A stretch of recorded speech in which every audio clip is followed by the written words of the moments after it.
Hey everyone, welcome back to Connecting Women in Insurance. If you haven't joined us before, this is a podcast celebrating the extraordinary women in the insurance industry.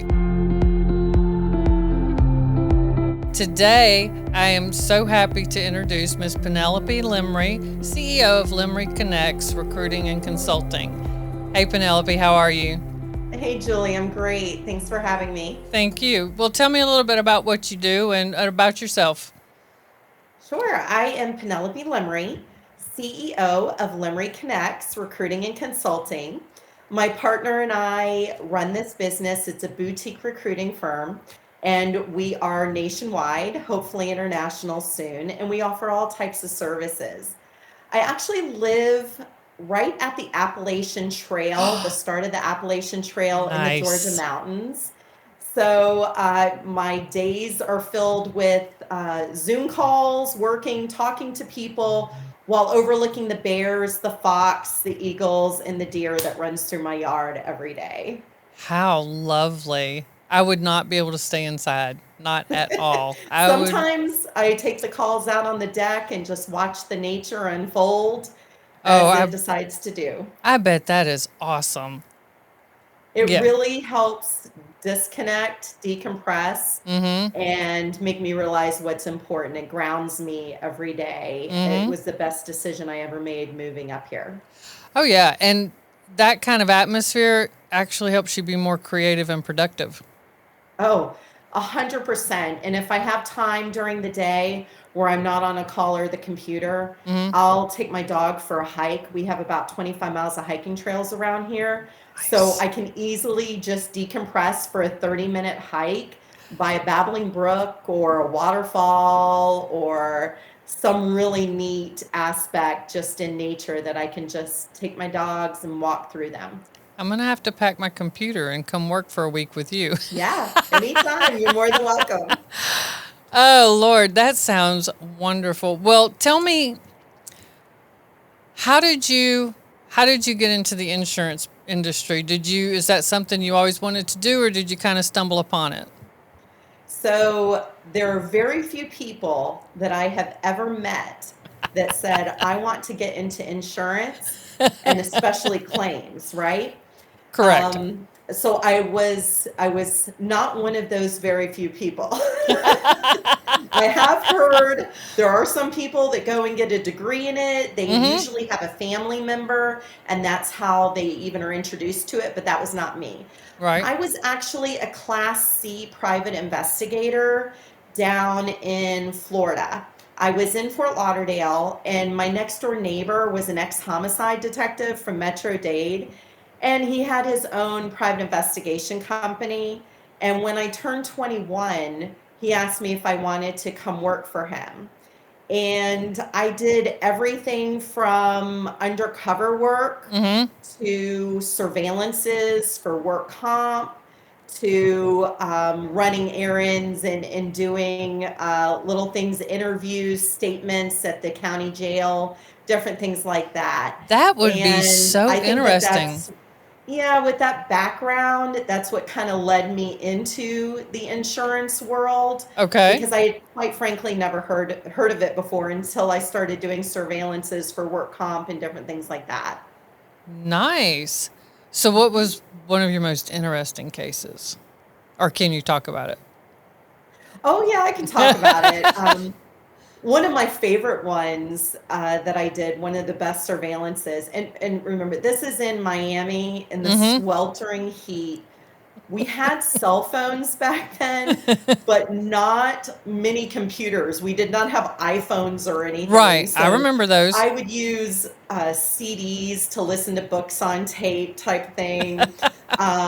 Yes, I had a Tupperware in my back seat for Mhm. those emergencies. Right. That, all the glamour of a surveillance. But I would maybe spend, 12 hours in a car Mhm. in the hot sun Ugh. and maybe get an hour's worth of video. One of the best ones I got, it really helped the case tremendously. It was a work comp claim. And the guy was claiming that he was hurt, had an injury, he couldn't walk. There were a lot of people that had done surveillances on him in the past, and he had a cane and would be hunched over and was physically disabled on all these other tapes. Well, I did a little research Mm-hmm. and I followed him one day. He went to the bowling alley. Not only did he proceed to bowl, he entered a championship and ended up coming up in first place. That was his little side hustle. And I ended up getting everything on film, and thankfully it was inside the bowling alley, so it was air conditioned instead of being in my car in 100-degree heat. Oh my So goodness. that's kind of what got me into, oh, this could be really interesting. Also, going to the jails, taking a lot of recorded statements. Mm-hmm. Everything just seemed to align. I didn't know it then, Right. but it seemed to align with being a claims adjuster in the industry, which is how I got my first job in the industry. So talk about that. Where Mhm. did you, after you left there and you went into the claims industry, where did you Yeah. go? What did you do? So I was in Florida at the time, Mm-hmm. and I moved back to Texas. And I was an office manager at a litigation firm and really enjoyed what I was doing. The Hartford was in that same building. Uh-huh. And I ended up meeting some people at the Hartford, ended up talking to somebody's boss. And the next thing I know, they wanted me to fill out an application and take the employee assessment that Uh-huh. they required everybody to take. And I figured, what the heck? I already had a job, but I wasn't, that wasn't my passion. So I Right. decided to go ahead and do it. I did well on the employee assessment, did well in what was supposedly the interview that I didn't realize was an interview. I thought it was a conversation. And they offered me $10,000 more than I was making. And I said, what the heck? This seems like a new opportunity. Benefits were great. There was a Right. path forward. There was a lot of opportunity as a female in the Mm-hmm. industry. And I just took the leap. And the next thing you know, 10 years later, I was still at Hartford Insurance. So did you just work claims, or was there something specific you did in the claims department, or? Yeah, so I started off as an auto PD claims adjuster, Mm-hmm. which anybody will tell you is very difficult. So people just getting into accidents left and right in Houston. So it was kind of chaos. About a year later, I decided I wanted to get closer back to family in Mm-hmm. Florida. And so the work comp office had an opening as a work comp adjuster. They had me interview and transferred me over to the Orlando office for Hartford. And about a year and a half in, I decided I really wanted to get on the operational side of claims, Uh-huh. not just adjusting the claims. Right. And I begged my boss for this job. It was a team lead position over operations, so call centers, admin, ops, all these different things. Right. And I was very young. I was in my 20s. I remember specifically that the one reason why they told me that they weren't going to give me the position was because I didn't have a bachelor's degree. And I Ah. said, okay, if I make you a deal, I had an associate's degree, I didn't have a bachelor's degree at the time. So I said, if I go back and get my bachelor's degree, can I have the job if I commit to that? And they took a chance on me. They said yes. They paid for my bachelor's degree, Nice. which was an amazing perk of these insurance carriers that a lot of people don't know about. Right. I highly recommend. And sure enough, I not only went back to school, I had my first leadership job, and it all just kind of came together. And I might never would have gotten my bachelor's degree if it wasn't because of that. And my education is something that I will always have and be very proud of to this day. Oh wow. Mhm. So after that, where did it kind of lead you? So I did operations for a while. I Mm, actually helped move the office from one location to the other. Got involved in helping design the building, making sure for Sarbanes-Oxley that everything was compliant, the right. check room, helping with the furniture.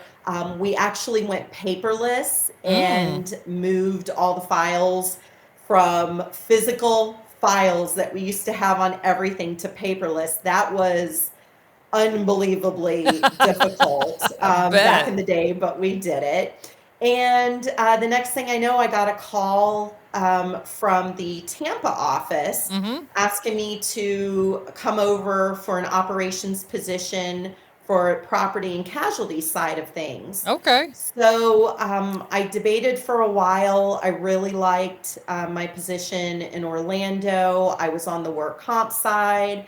I really liked what I was doing, but it was a great opportunity to learn more things about the industry. I'd already done the auto property damage, I'd already done the work comp, the operations. So I took the leap and went into property and casualty, and I've been in that ever since in property casualty operations. I was with Hartford for over a decade, and I truly thought I would retire there. Mm, And unfortunately, they were closing down our portion of the office. They gave me an option to move to Farmington, Connecticut, Hartford, Connecticut, Syracuse, Illinois. mm. Um, I'm sorry, Syracuse, New York, or Aurora, Illinois.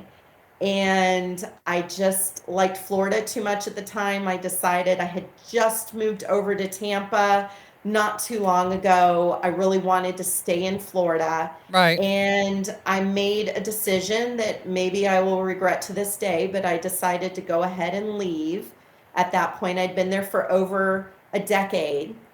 And when one door closes, boy, another door opens. That was 2009. And in 2009, that is when I was a claims liaison for Universal North America and their TPA ISAC. Okay. And I kind of bridged the gap and brought everybody together and did a lot of reports, started vendor management program. And that is when I have met people that I'm still friends with today. I never knew leaving something like the Hartford, where I was so safe and cozy and quite frankly very comfortable, Right. being moved into this position where I was encouraged, not only encouraged, I that was part of my job was to get to know the vendors, get to know the services, Mm-hmm. communicate with them, go visit their offices, create a vendor program. Back in the day, they Yeah. didn't have all of that. Right. And some of the people that I met then are some of the closest people in my life today. And I will always be so incredibly grateful for that transition. That's awesome. hmm So, did you so when did you transition into what you're now doing? So from we knew that was only going to be about 2 years because Okay. Universal North America then at that point was bringing everything in house. So the next thing I know, I was invited to come spend the day with the VP of Claims at American Strategic Insurance, which I will go on record to this day. That was the best company I have ever worked for in my life. They truly cared about the employees. They gave back to the employees. And Nice. I also had one of the best bosses that I ever had in my life. Tony Scognamiglio was his name, and I definitely did not agree with him on everything. And that's what the beautiful part was. Right. He allowed me to speak my mind, kind of broke me of the corporate mentality and not being so much of a yes person Right. to really challenging my thoughts. Well, why do you think that? Why do you agree with me? Why do you disagree with me? Mm-hmm. And really challenged my mind and my thoughts.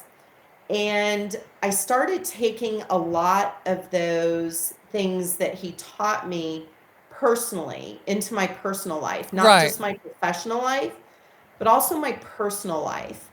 I started going to different conferences just for myself personally. Nice. Some of them would try to help me be a better leader. Some of it would try and figure out what my passions were, what sparked me, what drained me, what energized me. Mm-hmm. And it really put me on this path to know that I didn't want to be in the same situation that I was in and working for the same job that I was working in 20 years. I Right. wanted to see what my potential was. I wanted to see if I could run my own business.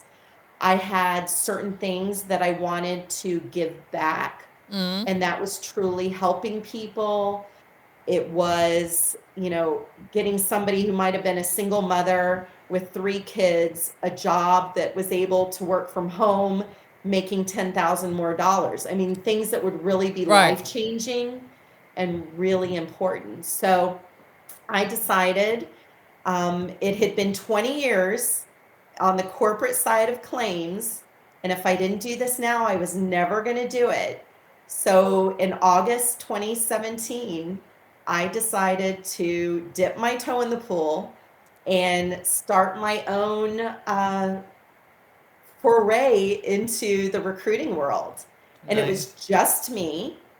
I didn't know what I was doing. I used all of my operational background.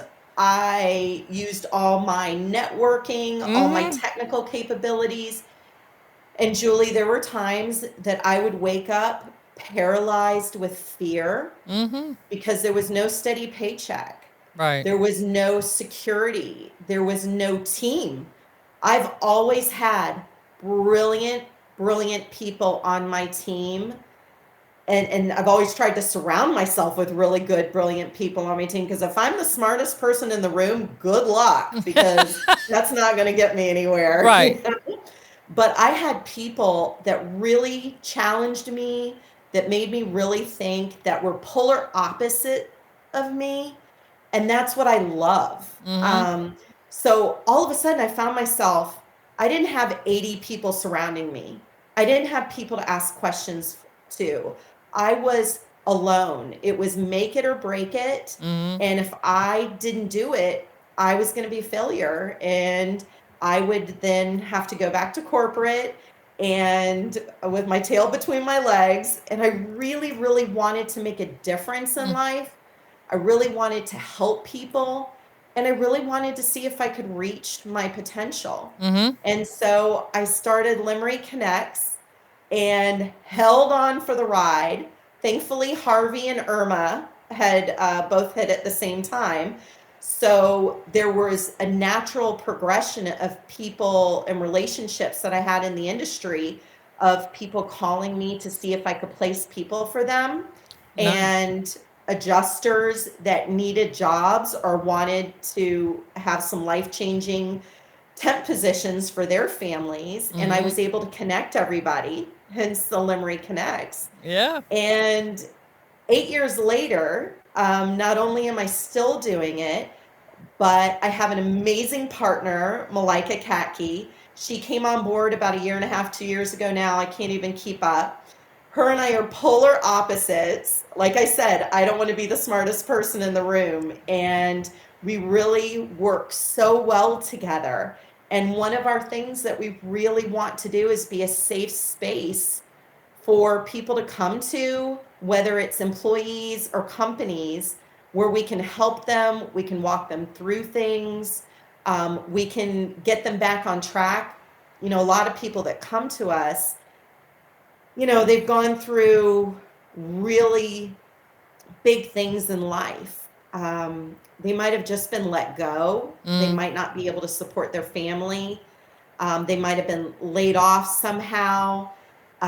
They might have had a really bad experience. Mm-hmm. And I mean, Malika and I have had people crying, people angry. We're kind of therapists or counselors, and Yeah. we try to take them from one end of the spectrum to the other and let them know that, hey, we're part of your team. We're going to help you.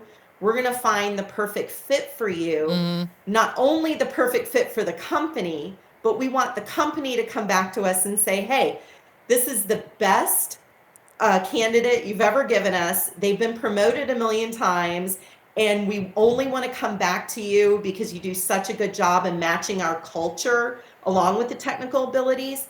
But we also want our employees that we're placing at the companies to say, thank you so much. I want them, Right. when they run up to me at a conference and say, thank you so much. This was the best job I ever had. I've been promoted a million times. I love this company. Now they're promoted into a decision maker where they can use us because they've had such good experience with us.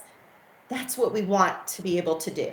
That is Provide that amazing. safe space and take care of people and help people and bring people into the industry.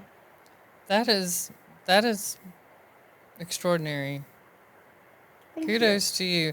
So you made a comment how there were nights that you were just kind Oh, of gripped with fear. yeah. What did you tell yourself to make it through the Oh, night? No, I mean, I'm being serious because we've all been yes. there and I've been there and it's People don't talk about it. no, I mean, they don't and they should. I'll talk about it, but I mean, cuz I know in personal experiences, just personal life, things happen and Yeah. you're like I don't know what to do or Yeah. what if this doesn't work? Well, like for me, I just have to say, well, it's just not the end of the world. If Right. you have to start over in something different, you just start over in something different. Just breathe through it. Yeah. I have to make myself step back and almost remove myself from the situation and look at it from other perspectives. And a lot of times, every time one of those perspectives has my mother's voice. And, but she's always given me good advice. Well, Julie, look at it from this point of view or this point of view. Mhm. So, what did you do? So there's two things I want to address with that. The first is facts. Every single time something horrible, traumatic, or devastating has happened to me in my life, whether it's been a death, a divorce, losing my job, whatever it is, you can apply it to everything.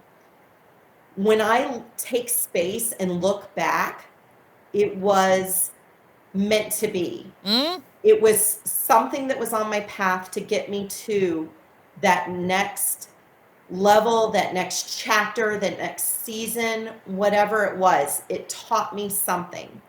I think a lot of people go through things and they just get busy. Mm-hmm. I've done that before, where you just get busy, so it distracts you. You Mm-hmm. have to really get into the feels. Mm-hmm. Why am I so upset? I remember when the whole situation happened with Hartford, I thought I was going to be retiring from there. I had done well and I thought that was my life. And I realized that was my whole life. Right. I didn't have anything outside of that. Um, I had some friends and I was married, but I didn't have a hobby. I didn't do things that fulfilled me or brought me joy. Mm-hmm. I did not volunteer. I wasn't of service to Mm-hmm. my community. I didn't have a passion. And that was probably the best thing that ever happened to me because it really made me think, what do I want from here on out? What do I want to get involved in? What do I love? What do I want to do? What is my hobby? And I slowly started realizing that I needed to establish who I am Mm-hmm. versus what people wanted from me. Right. And it took a long time. Now you ask me, oh, what are your hobbies? What are you passionate about? What do you do? Who's Penelope Lemery? Well, that's easy. I got involved with rescuing animals, Mm-hmm. fostering, and I started a a big Santa Paws event with a bunch of other OGs that are just phenomenal people in the industry. We started it initially about 12 years ago, and we've done the official Santa Paws probably for, I don't know, 7, 8, 9 years. And we give back to the community with the blessings that we have. I love it. And we get dogs and cats adopted. We raise $15,000, $17,000 for a local animal rescue in Tampa. These are my passions. My hobbies, I started reading again. I started a book club. I love to go hiking. I love nature. I love to travel. I really started doing things for me outside of work, because work is so much of our identity. When that's taken away from you, you're left on the floor in tears because you just don't know where you're going to go, what you're going to do, and who you are anymore, especially at that age, because that's your identity. So really discovering that everything that ever happened to me ended up being a blessing, feeling the feels, getting into it, not putting the Band-Aid on it, Right. really digging in. Why? There's a reason and a season for everything. And when I realize it's supposed to get us to that next level, that next chapter, that next season. The second thing is fear. Every time fear kept creeping up inside of me, I mean, I am a very positive, optimistic, happy person. Anybody that knows me will tell you I usually have a smile on my face, and I usually see the best in everybody. Maybe it's rose-colored glasses, but that's just how I choose to go through life. Right.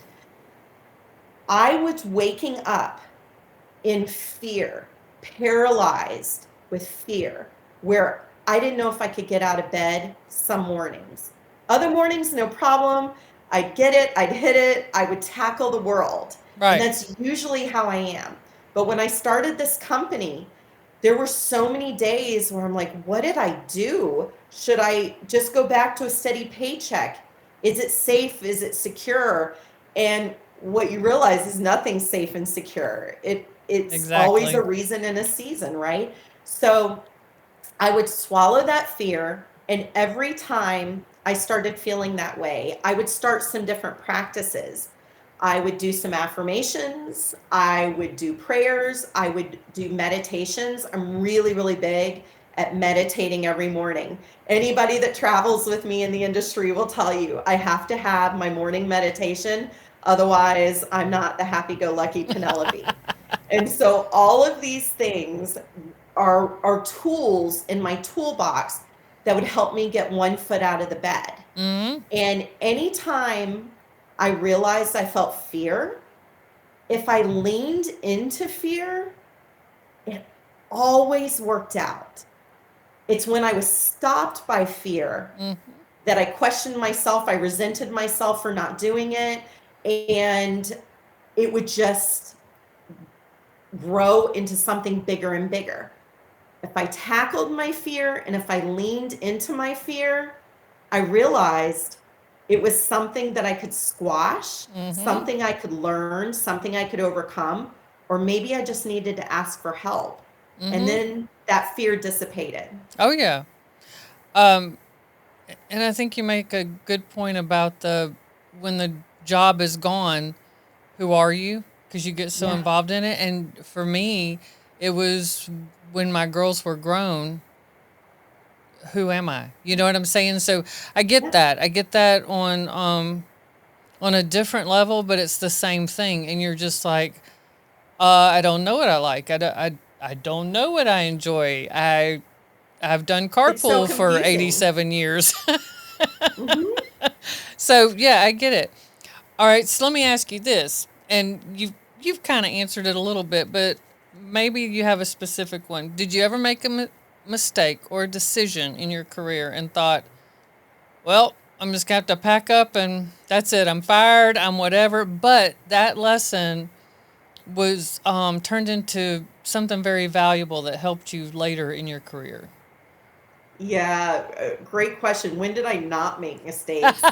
You can't be human and not make mistakes. I think when I got into my 40s, I realized every mistake I made was better than a success because it taught me so much. Mm-hmm. And when you make a mistake, all the several mistakes that I made, listen, there are things that still keep me up at night, how I reacted to certain things, decisions that I made, strategic visions.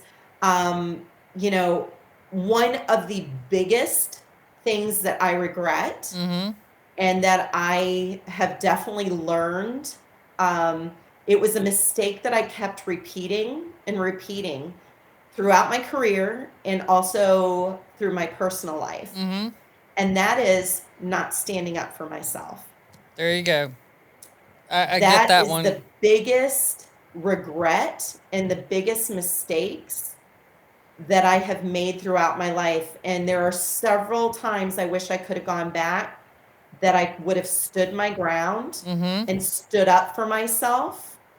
And I don't know where that would have led me, but I started doing it when I started Lemery Connects. Mm-hmm. And especially when it comes down to right or wrong, integrity and ethics. Right. And that is something that I feel very strongly about now. And I have stood up for myself. That's And awesome. there's nothing that compares when you're secure in your belief and Mm-hmm. yourself, that you have the confidence not only to stand up for yourself, but to stand up for others. Mm-hmm. I was always really, really good at standing up for my team, my Mm-hmm. leaders, my people. I would go to bat for them, I would stand up for them. But standing up for myself, it was a whole other story. I get And that. I don't necessarily know why. I don't know if it's because I never stood up for myself from my childhood. I don't know if it's because I was a people pleaser, if I just wanted to be a yes person. But now I stand up for myself. And I think you can stand up for yourself in a professional, kind, loving manner. Mm-hmm. You don't have to curse, you don't have to yell, you don't have to scream. I agree. And I have had people in very big positions do all of that over Mm-hmm. the years. And I never wanted to lead from a fear base. I always wanted to lead with love and Mm-hmm. compassion and kindness. And I think you can get your point across and you can stand up for yourself in a way where the delivery really is profound to them. Mm-hmm. Because if you scream, curse, or yell, whatever it is, they're just going to be defensive back with you. They're not going to understand and learn. I always believe there's a way where you can communicate. Do I fall off the rails sometimes and I'm not proud of my reaction? Absolutely. We're human. That's Right. going to happen. But I feel like the biggest thing I can do is control the reaction to Mm-hmm. where when I walk away, I'm very proud of the way I handle it. I didn't lose my cool, but I got my point across. Right.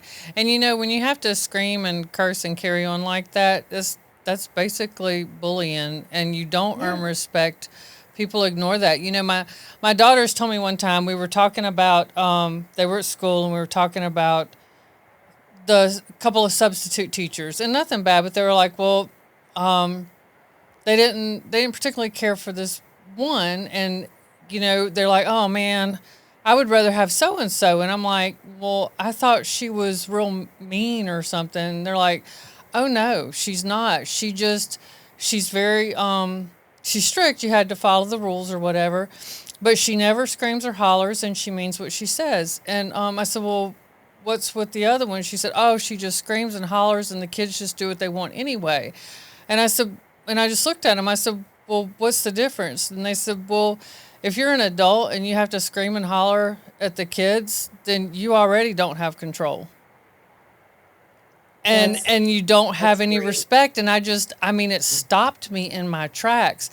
And you Mhm. know, you when you go to Walmart, you look at the people around you very differently after that comment. Like you're just like, Right? they're not wrong. And but for my girls who were at the time like 11 and 12 or 11 and 13, I mean, that's a very adult observation. Very Kids much kids so. can kids will notice things and put you in your place real quick, and they're not being rude or disrespectful. It's just they see it Mhm. how it really is when we Yeah. don't want to. But I agree with you. I think we are conditioned from a young age to follow the rules, to do what everybody says, to walk in the straight line, to do this, don't speak up, don't say anything, dot your I's, cross your T, blah, blah, blah. That has its place to a point. But I Mhm. think, yeah, you should. And it's taken me a long time. And I agree. It's just, it's one of those things. But when you finally do it and you won't compromise on that anymore, there's a It's freedom in that. empowering. It is very empowering. And, so I wouldn't regret not doing it because, it happened, but you learned from it. And the fact that you learned from it, there's nothing to regret. You know what I mean?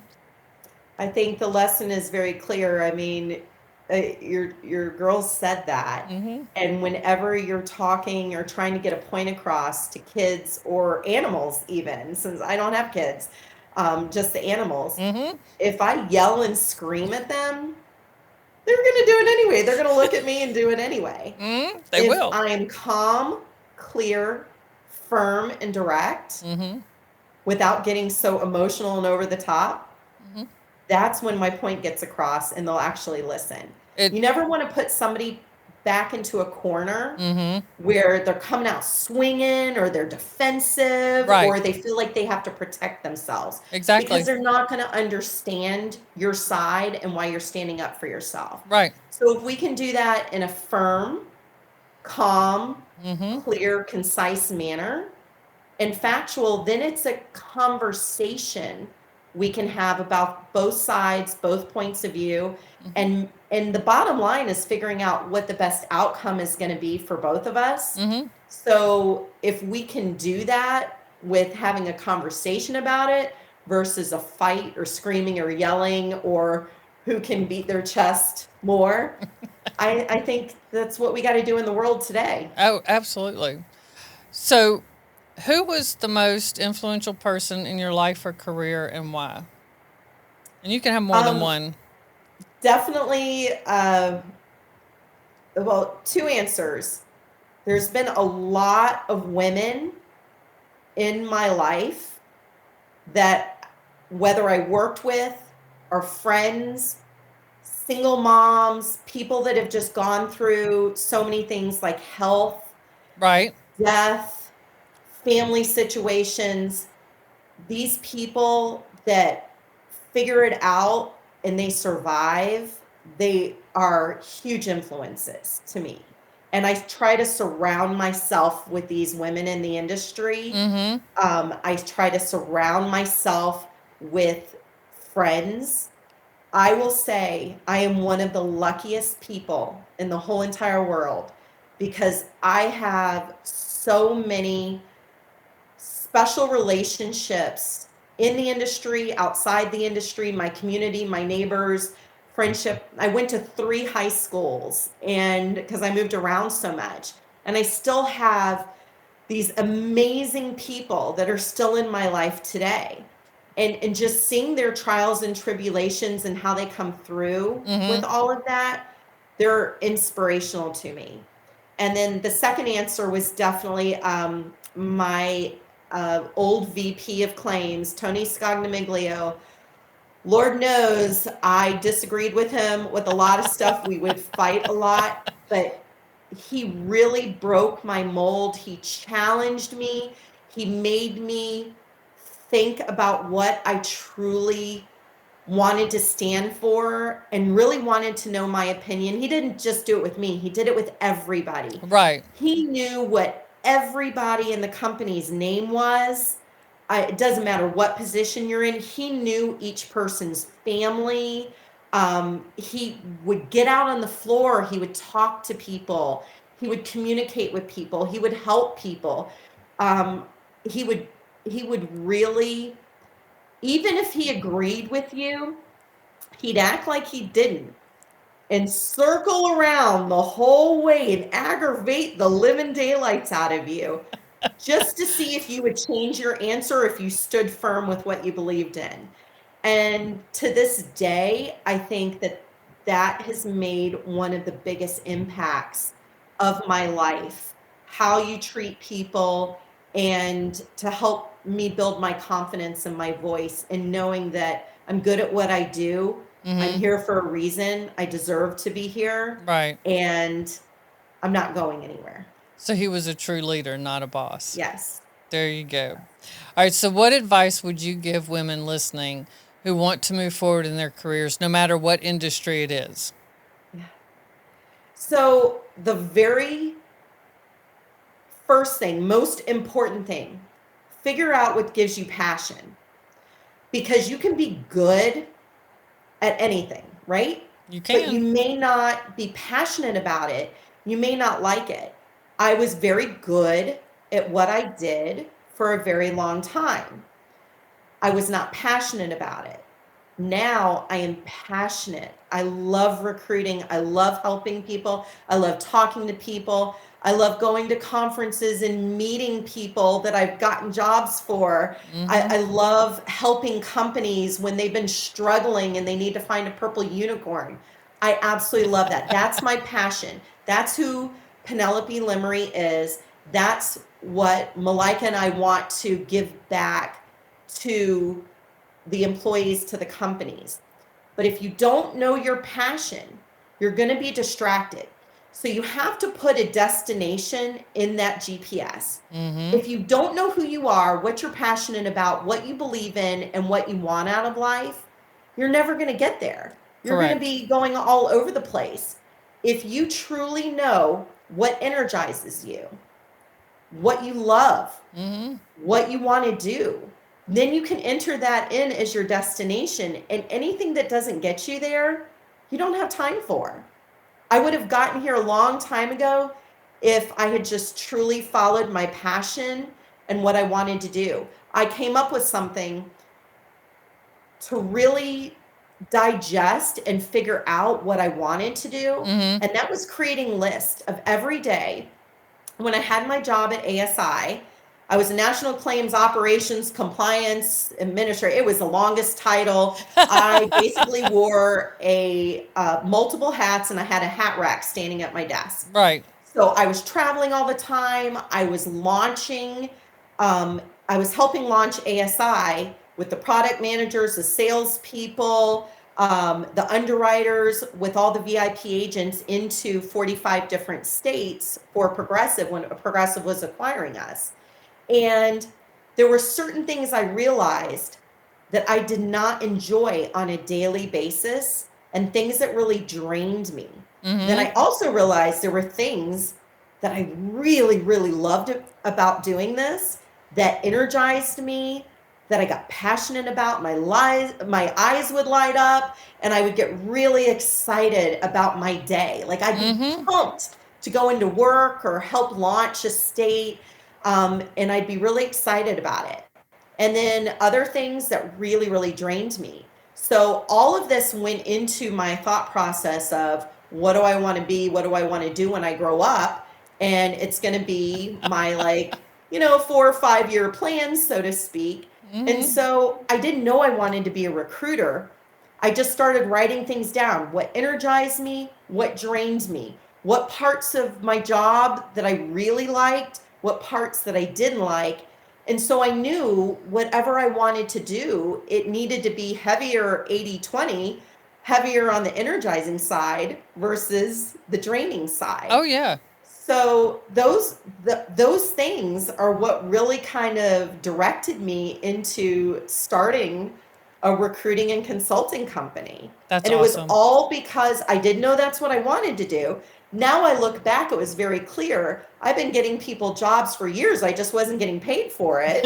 And then Hartford taught me how to do behavioral interviewing, doing all these things. I started just naturally interviewing, hiring people. So even though it wasn't part of my job description and my corporate job, so to speak, that would be my job, and I would start running that area of the company, and working hand in hand with HR. So from somebody on the outside looking in, it was very clear that I would end up here starting my own company doing recruiting and consulting. But for me, and for so many people in the industry, it's tunnel vision. Mm-hmm. If you're in a specific job, you just think that's the only job you can do. And that's Right. not true. Getting somebody looking from the outside in, there's so many transferable skills. I mean, some of the best hires I've ever made did not come from the insurance industry. They Mm-hmm. came from outside the insurance industry. Stay-at-home moms, Mm-hmm. people in completely different industries, and they had learnability, they had tenacity, they had a hunger Mm-hmm. where you don't have to tell them what to do. They'll Right. figure it out. Mm-hmm. And those are the people that have been most successful in this industry or any other industry because they're going to make it work. Oh yeah, absolutely.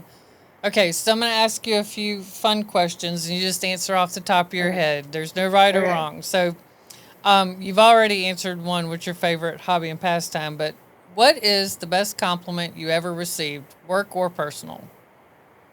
Oh, definitely how I make a person feel. I Maya could see Angelou that. has that quote. Well, they won't remember what you say, they won't remember what you do, but they'll remember how you make them feel. Mm-hmm. And I've had certain people over the years say, "Thank you because you made me feel really good. You helped me with this." And to me, we're of service to people. So that's why we're here. Okay, if you could be, in this case, maybe more of an office supply, but if you could be any kitchen or office supply, what would you be? Like if based on what you do and how you are. Like I know If what I could I'd be be. an office Like supply, if you were an office supply or a kitchen appliance, what would you be? oh, I would say a kitchen appliance. I would be a Keurig because that makes people brighter, happier when they're getting their caffeine fix. I want to make the people That happy was and good. positive. Oh, that was funny. I was not expecting that one. Okay, what is your biggest pet peeve? Oh, easy. Rude, mean people. Hands down. I can't handle it. There is no need to be nasty, especially to a server or somebody that is working. Oh, I I agree. cannot handle bad manners. Mm-mm, no, I mean, and I'll. That shows me who you are. And I tell people, especially if they're hiring a position where they really want to see who that person is, take them out for a meal. Mm-hmm. You're going to see how they treat everybody, the hostess, the busboy, the server, whatever it is. Mm-hmm. You're going to see their manners come out. Oh, every time, every time. If you could instantly master any language, which language would it be? Oh, I think Italian. I just love the culture. I love Italy. I already talk with my hands, so that's what I would love to do. I love it. Okay, so what direction do you think the next leg of your journey will take you on? I know this has been going, you've started this in 17, but as this goes on, and you're still young, but Thank you. where do you see it kind of going for you? You know, Malika and I were just having this conversation. I think it's very important to have a strategic vision. Mm-hmm. And we're currently in the process of creating a lot more offerings, not just recruiting services, but Okay. HR consulting, BD services, outplacement services. If we can make things better and easier and and really kind of make things a little bit smoother. Mm-hmm. We want to be able to offer that. We're willing to do what we can to help the employees and help the companies. We want to be a safe space. So, a natural progression is to offer more services. Mm-hmm. We're actually redesigning our website now. So, there is going Nice. to be a lot of action and excitement in the future. And I think as long as we both stay true to our strategic vision, we're going to slowly but surely grow internationally. We're already national. We've placed as far as Hawaii. Wow. I've recently got back on a trip from Lloyd's of London and would love to help that industry and that market out as well. Nice. And it's just being slow and steady wins the race, and not forgetting where our roots come from, to where treat everybody with kindness, a safe space, and our bottom line is we're here to help everybody. Right. I like that. And yeah, I could see it going in that direction. That makes sense. Well, Yeah. as we come to a close, is there anything else you'd like to say to anyone listening? If there was one takeaway, what would it be? Yeah, I really think figuring out what your true passion is in life, what energizes you and what drains you. I didn't think I could start over at the age I was, and I continuously feel like I've started over throughout my career. Mm-hmm. Really find your passion. If you find your passion and what energizes you, you will be successful at it because it comes natural. Mm-hmm. And if you can truly figure out who you are, what you like to do, how you like to do it, and what your purpose is for your purpose-driven life, Right. that's going to take you down the right path. So that way you can put your destination into the GPS a lot earlier than I did in my life. I love it.